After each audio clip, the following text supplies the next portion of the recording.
اعوذ باللہ من الشیطان الرجیم بسم اللہ الرحمن الرحیم فسیحوا فی الارض 4 اشہر واعلموا انکم غیر معجز اللہ وان اللہ مخزی الکافرین۔ سورة التوبہ شروع کری ہوا و سورة التوبہ کی بنیادی مضمون داو چې جہاد به د چا سره کوي، نو د مشرکینو تذکره وکړه چې مشرکینو سره بایکاټ وکړي، ځکه دوی د الله او د الله د رسول سره د جنگ اراده کړې ده۔ جناب رسول الله صلی الله علیه وسلم حضرت ابوبکر رضی اللہ تعالی عنہ په صدارت کی حج کې دو علی رضی اللہ تعالی عنہ ویلے گو، علی رضی اللہ تعالی عنہ اعلان فرمایل چې د دې کال نه بعد به هیڅ څوک په بربند باندې طواف نه کوي، هیڅ یو مشرک به بیت الله ته نه راځي، او تاسو ته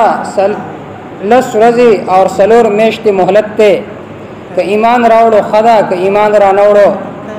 به تاسو ته سخت سزا میلاویږي۔ علماء تفسیر ذکر کې چې مشرکین سوچ کو فکر کو چې دی مؤمنانو موږ له 4 میاشتې او 10 ورځې مهلت راکو، نو 4 میاشتې او 10 ورځې مهلت دا خو د کونډې زنانه وي،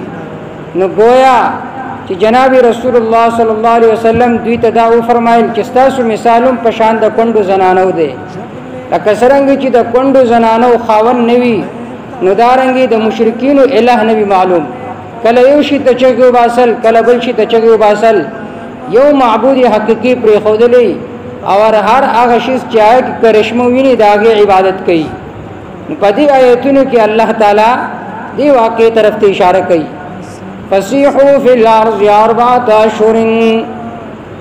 فسیحوا فسفر کوي فی الارض پزمکه کې، سیحو د سیاحت نه دی وګرځي تاسو پزمکه کې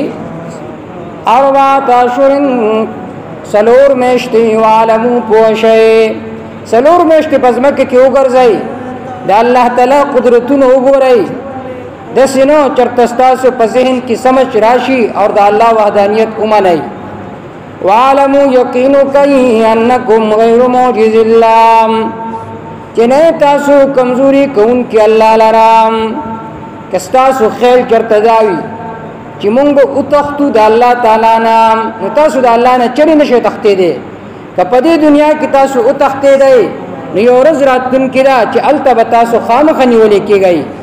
وان الله مخزي الکافرین، یقینا الله رسوا کون کې دی کافرانو لرام، کافران به الله رسوا کوي او به الله تعالی رسوا کړو، الله تعالی تباہ او برباد کړو، اور اغلو نبی صلی الله علیه وسلم تباس تسلیم شو،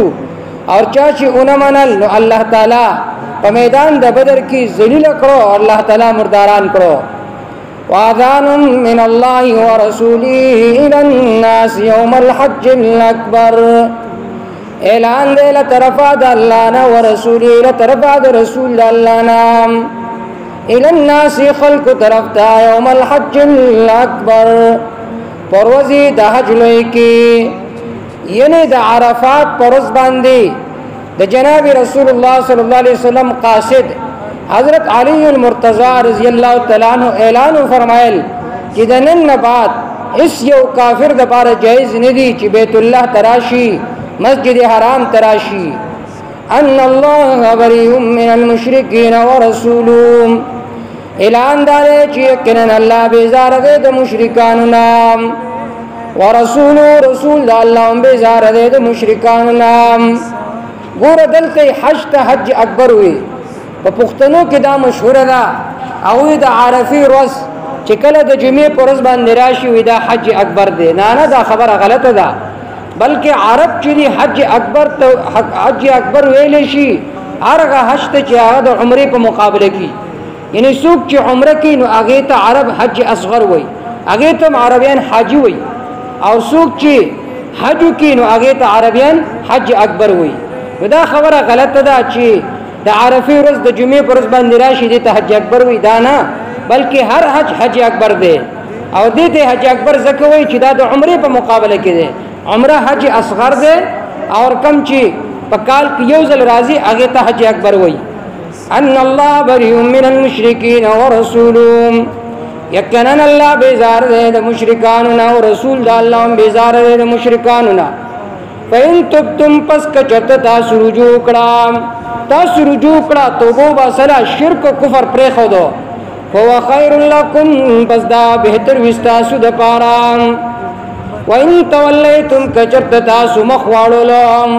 د الله د توحید نه د الله د کتاب نه مخ واړول فاعلموا پس یقین وکئ انکم غیر معجز الله،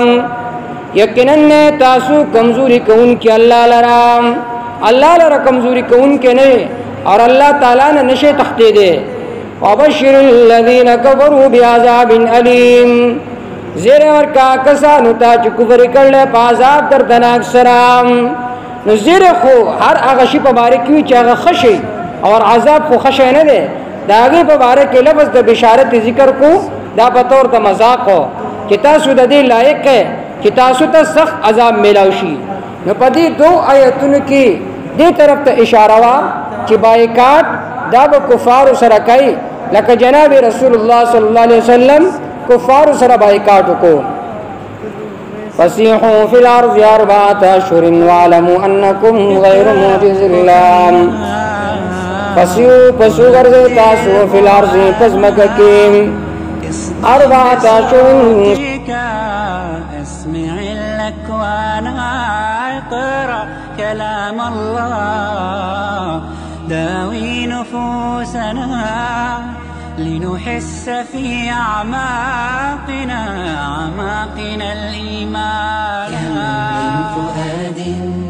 كالحجارة قسوة فإذا وعى القرآن حينا لانا. كم من فؤاد